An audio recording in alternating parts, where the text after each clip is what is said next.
The title of this message is Pray and Be Patient. Pray and be patient.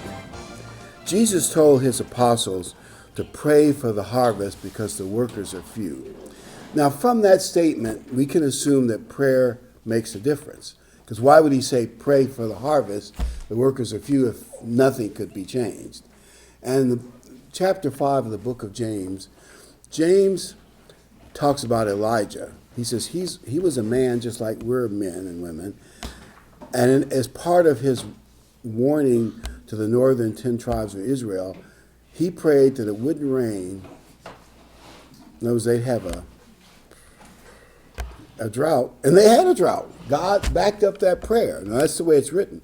And he says, a righteous man's fervent prayer is a powerful thing. And that's what the book of James says. So prayer does make a difference. and prayer has power. Now the issue is, what do we do when God says no? Or when God says not now or not for a long time? Because we have to be honest, that does happen, right? God is in control. I know we all know that. We've said it many times, but sometimes I think what we have to do is stay hopeful, trust that God knows what he's doing. Carl and I were talking coming to church. And the old story of my teachers and they backed it up with facts, so they probably are correct. They said if the Roaring Twenties had roared all the way to 1941, the American character would not have been enough to win World War II. And they have all kinds of family dissolutions, and a lot of bad things happened during the Roaring Twenties. Prosperity can be bad for people. Odd as that sounds. And the Great Depression toughened Americans up. I'm not saying it wasn't hard and cruel. So I'm not saying it was easy. Because some of you have parents like my grandparents and my parents, to a lesser extent, went through the Great Depression, and they said, you kids are spoiled. Anyway, they talked about how they worked on a farm and they made their own ice cream. At times, even made their own candy. I mean, we probably laugh at all that now, but they were better off. They actually rented a farm. They're better off than a lot of people. They actually help feed other people. But the point I'm getting at is, sometimes God let hard times come, even when people pray for relief, and you just don't know. Okay, everybody's praying about the election and keep doing it. I mean, we did all we could. We voted the right way. We prayed about it. So now we just, it's in God's hands. I want to consider something. I know we all know this, but I just want to read it. This is Daniel 4:17. Daniel 4:17. Just one of the prophecies and discussions that went in that time period. This decision is by decree of the watcher. This has to do with Nebuchadnezzar. He had an arrogant attitude. He thought he did it himself instead of God blessing him. So anyway, the sentence by the word of the Holy One, in order that the living may know that the Most High rules in the kingdoms of men, and he gives it to whomever he will, and sets over it the lowest of men. Some translations say the basest of men. Now, if you look at world history, you look at people like Pol Pot, Mao Zedong, Stalin, Hitler, you'd have to say, yeah, a lot of base men have gotten to high positions and abused their power. I mean, there's no way you could deny that truth. Genghis Khan, and there are probably a whole lot of base men we don't even know about in all kinds of places. God is in control. I, of course, can't answer the question of why God allows suffering. It is a tough question, and it's one that writers have kicked around for years, and we probably will not know the full answer till the kingdom comes. And then God can, tell us why he allowed it. What I do think is the devil is there causing his mischief, and sometimes he allows the devil to have some level of success.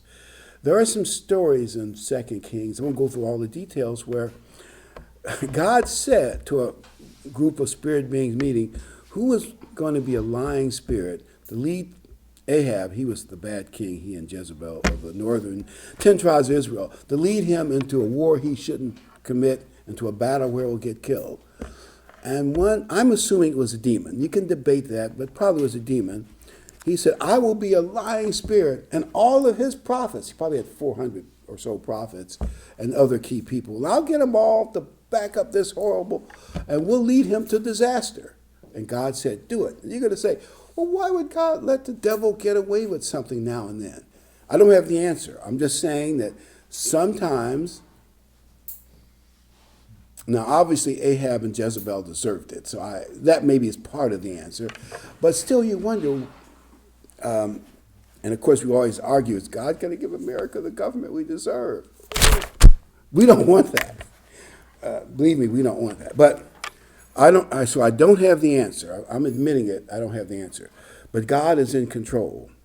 Now, further, Daniel 4:29, after getting the warning, Daniel told Nebuchadnezzar, you should stop sinning. You should have more justice in the land, and a few other, what I call repentant activities. And maybe God, this prophecy against you won't come true.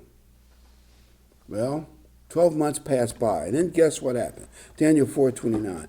At the end of the 12 months, he was walking about the royal palace of Babylon. By the way, Babylon was one of the most glorious cities. It had walls so thick that a chariot with horses could turn around on the top of the wall. They were super high, super thick, and they had a river that ran through it with iron gates so no one could cut off their water supply. Well, that's what they thought at least. But they were considered impregnable. It was the greatest city. It was one of the wonders of the ancient world at one point. So he's looking at all this in the famous Hanging Gardens of Babylon. And the king spoke, saying, is not this great Babylon that I, Nebuchadnezzar, have built? You see the arrogance in there. For a royal dwelling by my mighty power, for the honor of my majesty. And you realize that he was told by Daniel that God allowed him to collect that power and to be ruler of the first world ruling empire.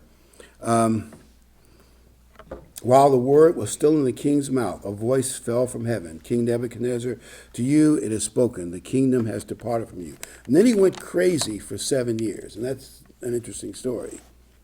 Because Nebuchadnezzar forgot who was in control. God was in control, not him. Now he was maybe blessed and honored to be able to lead the golden empire of Babylon, the first great world ruling empire.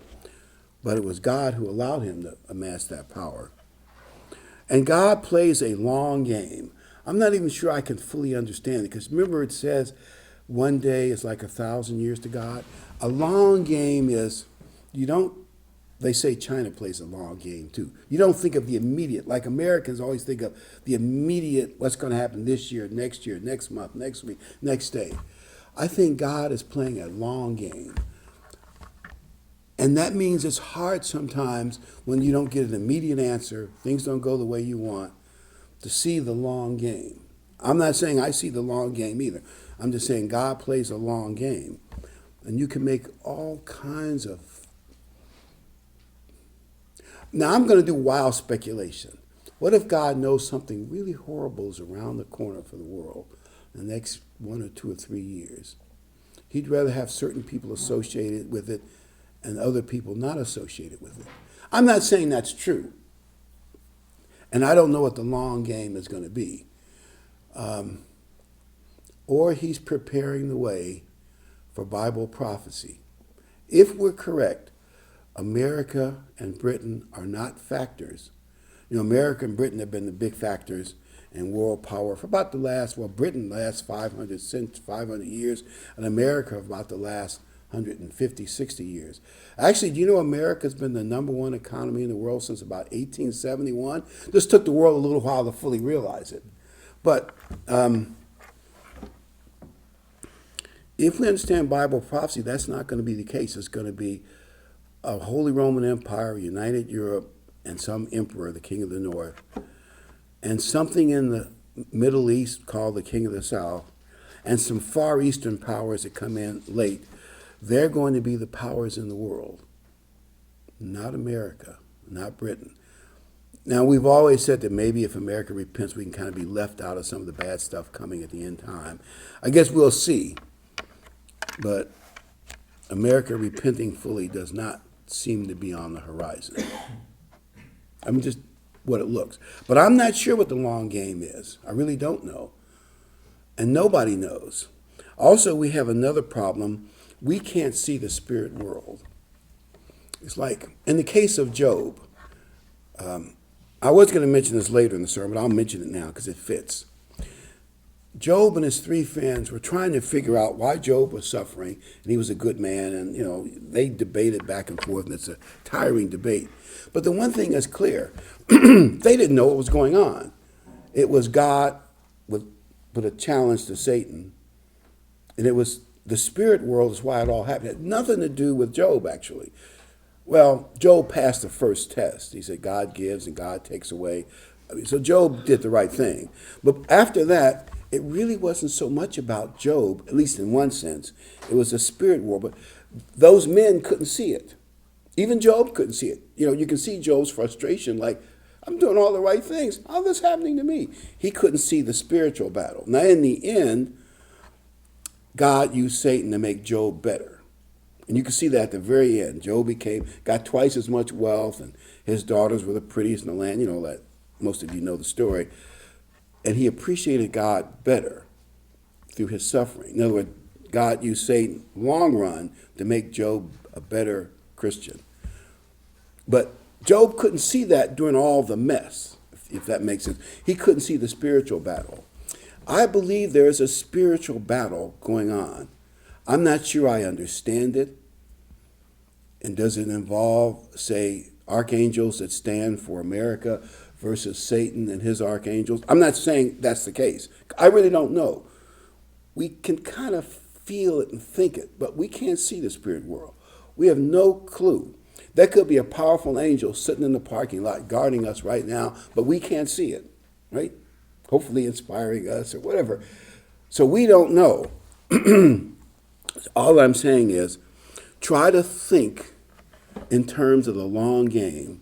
When things go wrong, Satan wants you to get discouraged, give up. I know some young people that are sending me emails that seem that way. Well, if God is, God is messing up, or I'm not saying I could answer their question, but Satan wants you to get discouraged, give up on God. That's what we should not do, no matter how bad it gets. And it could get very bad. Carl and I discussed 4 or 5 bad scenarios that could possibly be coming off in the next year or two or month. Remember, God is in control. Keep praying. Keep believing, even during the dark days. I want to go through Winston Churchill's life. Because if you look at his life in total, you can tell God prepared him to save the world during the dark days of World War II. Everything in his background. I'm going to go through it kind of quickly. Most of you know this, but it's good to remind us. Churchill was bad in school, and he had problems with his father, who had a lot of problems, Lord Churchill. But he came from a high-ranking family. Duke of Marlborough is one of his descendants, and he wrote about him as well as his dad. Almost became prime minister, but that's a long, sad story. And his dad, they sent him to private schools where they beat him because he was not a good student. And some bad things happened. So he couldn't get in one of the elite colleges, so he had to go to their version of West Point and actually had to take the test 3 times to get in. And because of the low score, he got in the cavalry, which in those days, this is like 1880s and 90s, was the low end of the Army. But that actually proved to his advantage. He was in the last great cavalry charge in Egypt in the war in the Middle East. He wrote a book called The River War about it. He was also in a battle in Afghanistan where he showed a lot of bravery. And then he went to South Africa and became a war hero. It really was dramatic. They were captured, and he went to a POW camp, and they had a plan to escape, and everybody chickened out the last minute, but Churchill went through it. Obviously, God blessed him when you read the story. But at that time, the British were losing the Boer War in South Africa. Everything was negative. except for one thing. Churchill had escaped. And it was all the British papers, the Boers put in their papers, we're tripling the reward for the capture or death of Churchill, dead or alive. And it got tons of publicity. And they kept doubling the ante to get Churchill. And somehow he escaped. And that's a great little story. And you can tell God blessed him. And he became a national hero. And it cheered up the British during the dark days of that war. They eventually did win that war, of course, but he used that fame to get into Parliament. In his late 20s, because of his book sales, he was the equivalent of a modern-day millionaire, war hero, and member of Parliament. And because he was a great speaker and had a tenacity and ambition that few people have, he rose fast in Parliament. World War I, he was First Lord of the Admiralty, which is a big deal in the British in World War I. And he came up with a plan for an amphibious invasion of Turkey, Gallipoli, you've probably heard of it. And they would take that, knock Turkey out of the war. They were one of the allies of the Germans, and reinforce the Russians who were faltering. And that was a big deal. Ultimately, the Russians did falter, and the Germans put all their forces on the Western Front, and the war got really mean. He was trying to do that, but it failed because he didn't have total control. They didn't plan for it right, and the people who administered it, they were just...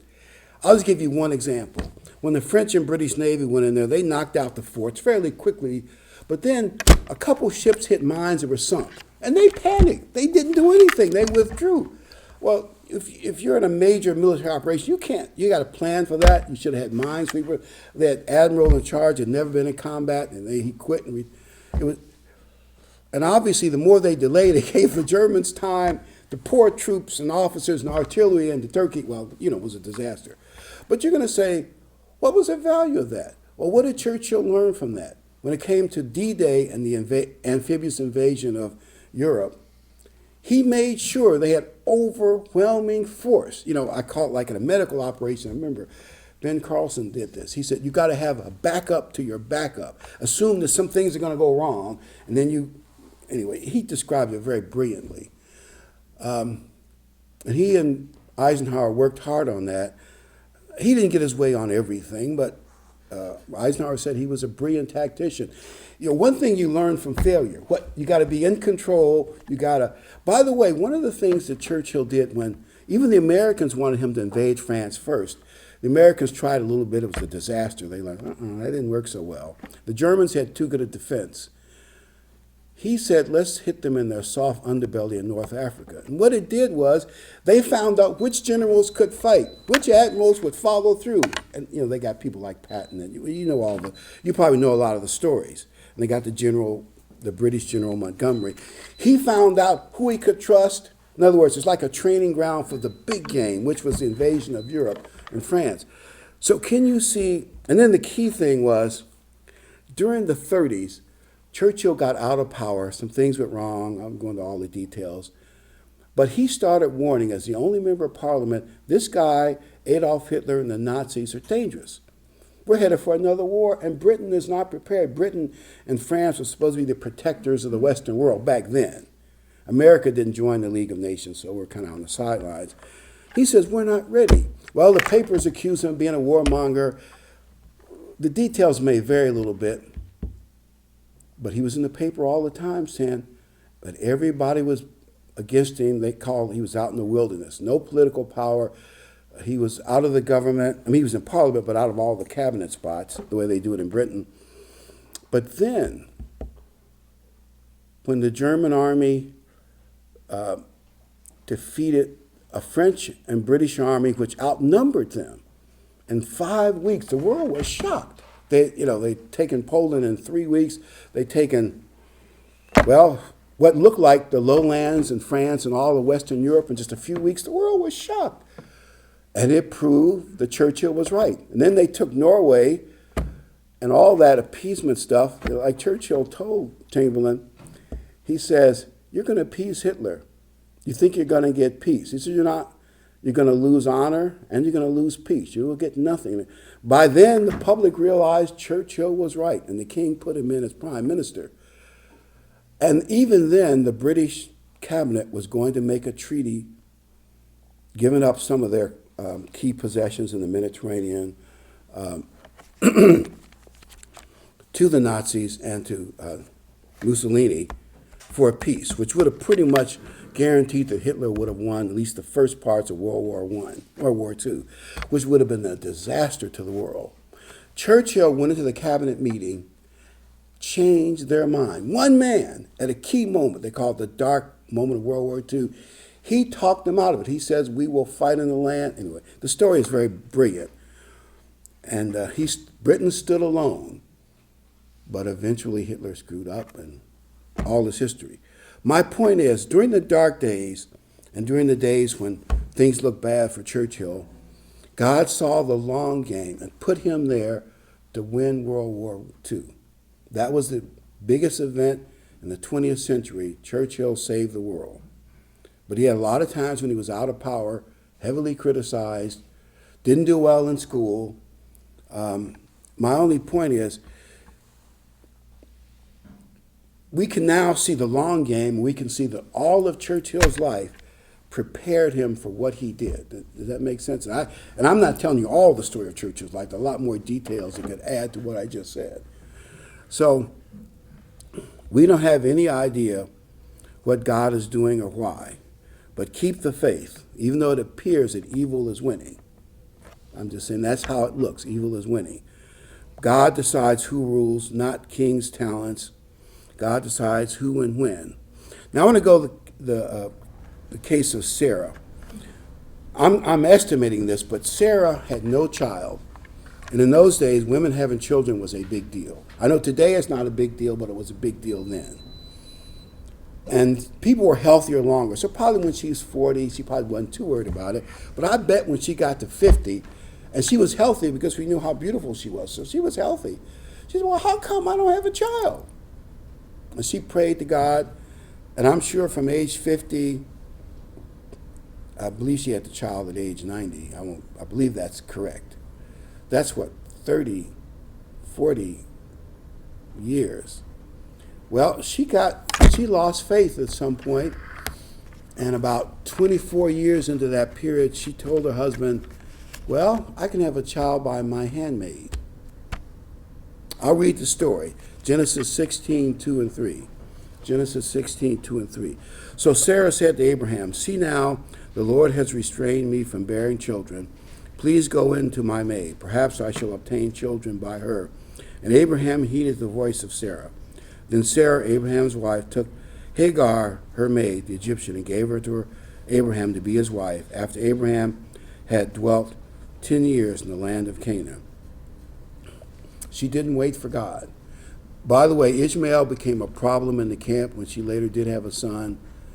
And of course, the Arab nations come out of Ishmael, and they are a problem in the world to this very day, especially to Israel. The point I'm making is she probably had another 13 or 14 years to wait before God answered her prayer, but she should have waited. It would have been much better.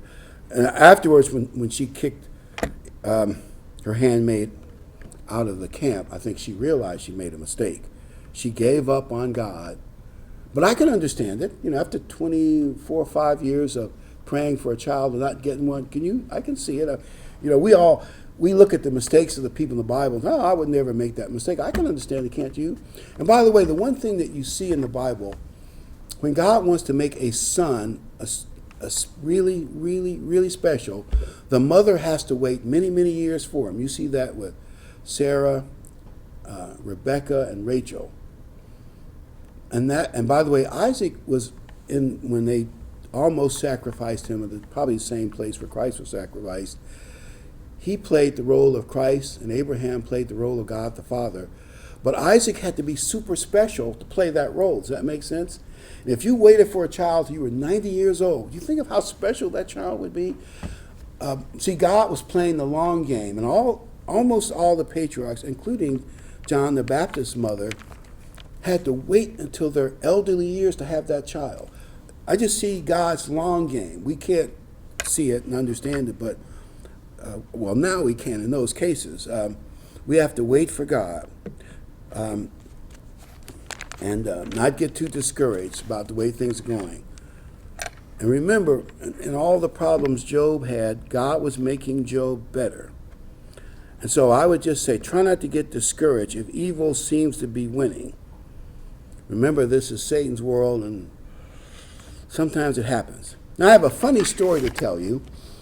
This is a poem. Somebody sent me this poem. So remember, this is homemade poetry. The turkey shot out of the oven. The turkey shot out of the oven and rocketed into the air. It knocked every plate off the table and partly demolished the chair. It ricocheted into a corner and burst to a deafening boom, then splattered all over the kitchen, completely obscuring the room. It stuck to the walls and windows. It totally coated the floor. There was turkey attached to the ceiling, where there had never been turkey before. It blanketed every appliance. It smeared every saucer and bowl. There wasn't no way I could stop it. That turkey was out of control.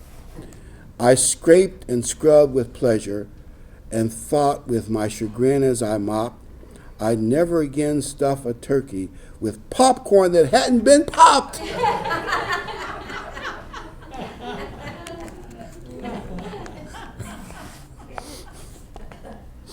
Well, we may have some popping surprises awaiting us between now and the return of Christ. I have no idea. We've always said, it's arrogant to think we know it all, we're sure what's going to happen. Who knows? I mean, we know some things, don't get me wrong, and we'll probably know more as we get closer to the end. But I think there are going to be some surprises. I have no idea what the surprises may be. We don't know God's future. We did our part. We prayed and we voted the right way. That's about all you can do. It's in God's hands. I mean, keep praying. It could still be pulled out. Keep praying. And even after, if the bad people get in office, still keep praying anyway for America. Our prayers still have an effect. Acts 14:4. Acts 14:4. But the multitude of the city was divided. Part sided with the Jews and part with the apostles. And these are the Jews that had rejected Paul's message. Some Jews didn't, but a lot of them did. And they got mobs together. They can always find street thugs to get mobs. And we're going to see a lot of that in America in the future. There are plenty of street thugs. I think they enjoy looting. Give me another excuse to loot. I really think that's how they think. I'm sure they get them all emotionally upset too. And when a violent attempt was made by both the Gentiles and the Jews with their rulers to abuse and stone them, this is Paul and his party, they became aware of it and fled to Lystra and Derbe, cities of Lycaonia, that's a province in Asia Minor, and to the surrounding region. So they were forced out of Iconium, one city. Now this pattern that you see in the New Testament, you'll see that pattern over and over again. Paul goes to a place, usually stays about 6 months. The people who reject his message are bothered by his penetrating, slicing truth. In other words, why were the Jews so upset with Paul? Because he was saying the truth. Think about it. Out of their own Bible, he would say, look, you're wrong. Read this scripture. The truth actually bothers people more than if they could just laugh you off as some weirdo who's lying. And and he also did miracles too. He says he wasn't a great speaker in the Greek rhetorical style, but whatever he was effective. He turned the world upside down. You'll see that in the book of Acts. He'd go from one town and they get all mad at him and they get a mob of thugs and they run him out of town. He'd stay the next town 6 months, start a new congregation. And then the ones who were, and sometimes the pagans were afraid because people gave up their pagan stuff as well. That bothered them, the pagan guys too. They went after him as well. And the religious Jews who didn't want to convert. And he'd get run out, but as they moved him from city to city to city, guess what the long game was? Paul created more congregations, maybe faster than he would have without the persecution. So you look at the persecution and say, why did God allow it? Well, at least that's one reason. Then when he went to Jerusalem for his last witness to the Jewish people on his way to Rome, the way that actually worked out, it gave Paul a respite from the mobs. He spent several years in Roman custody, but in, kind of like a rented apartment. In Rome, he got his own house, but he was guarded by imperial soldiers. So he could invite, like he invited all the Jewish leaders in. You'll see that in the last chapter of the book of Acts.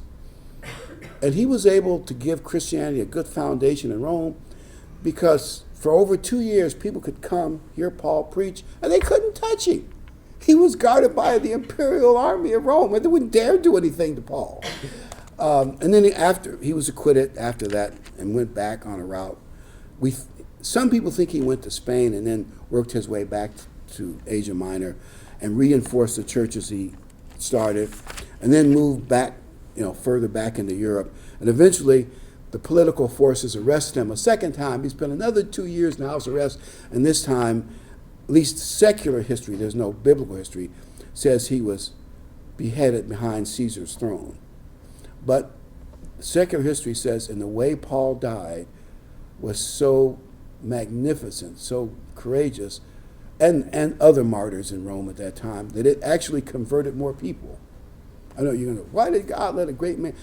Paul says he was older and he was ready to be sacrificed. He probably was of age where he couldn't do all that traveling. When you read Paul's works and you look at a map, he often is walking 20 miles in a day or two. Walking, not horseback riding.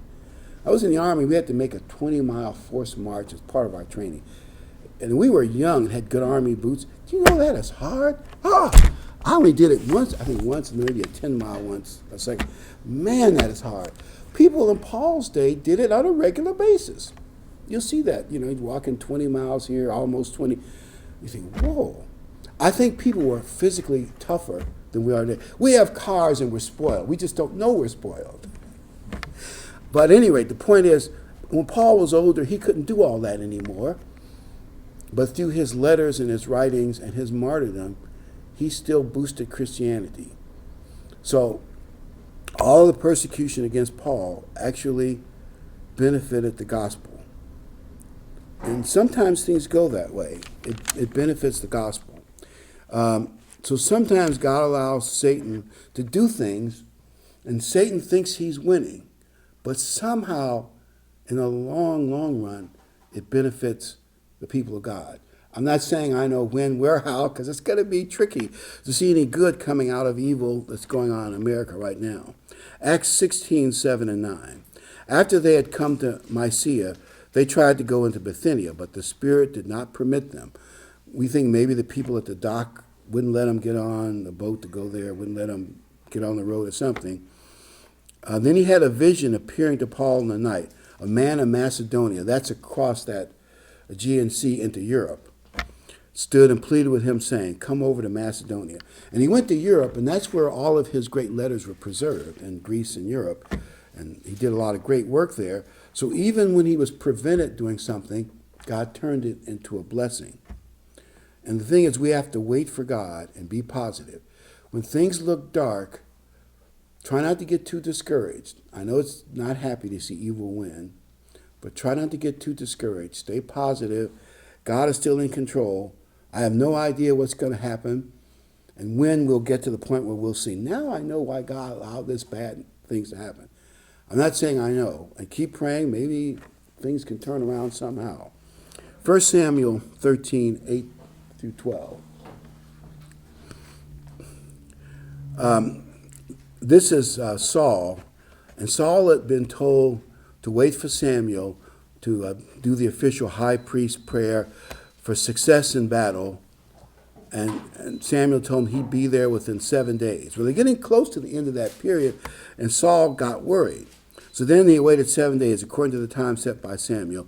Saul did not come to Gilgal, and the people were starting to scatter. His army was losing courage in the face of those hostile Philistines. So Saul said, bring a burnt offering and peace offering here to me. And he offered a burnt offering. Just as he finished doing it, Samuel came. And Samuel told him, if you just waited a few more hours, I would have gotten there. God was testing you. One of the things God does not like is for someone to overstep their authority. You'll see this in the Bible in more than one place. The king was not to take over the role of the high priest. They just weren't supposed to do that. It's like there was secular government, and then there was the temple and the tabernacle on the spiritual side, and the king wasn't supposed to cross over. That was a real no-no with God. It's almost like Satan, who had a lot of power in the spiritual world, but he wanted to be like God. You getting, and he did not like that. And Samuel explains it to him that you can't do that. So Samuel goes on and says, now here's Saul talking to Samuel. Saul says, when I saw that the people were scattering from me, and that you did not come within the days appointed, actually did, but he waited till about the last 2 or 3 hours, and the Philistines gathered together at Michmash, then I said, the Philistines will now come down on me at Gilgal, and I have not made the application of the Lord. So I felt forced or compelled to take over the role of high priest. Whenever Saul was confronted with his sin, unlike David, he made excuses.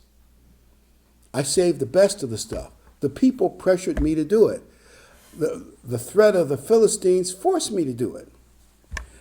And here's what could happen to us. God does test people. You got to admit that. God may let some things happen to see if we will get discouraged and quit and give up on our belief in God. Don't let it happen. That's what Satan wants. Satan is saying, yes, I want to discourage as many people as I can. People are probably discouraged about voting, discouraged about American democracy. I do understand it, but that's what Satan wants. Do not get discouraged. I'm not saying I know what God is doing and when, whatever he's going to do, I actually don't know. But don't forsake God's way. Don't lose your trust in God. Don't get overly discouraged. Don't give up. That's what the devil wants you to do. And then 1 Samuel 13:13. And Samuel said to Saul, this is the priest Samuel talking to Saul, you've done foolishly.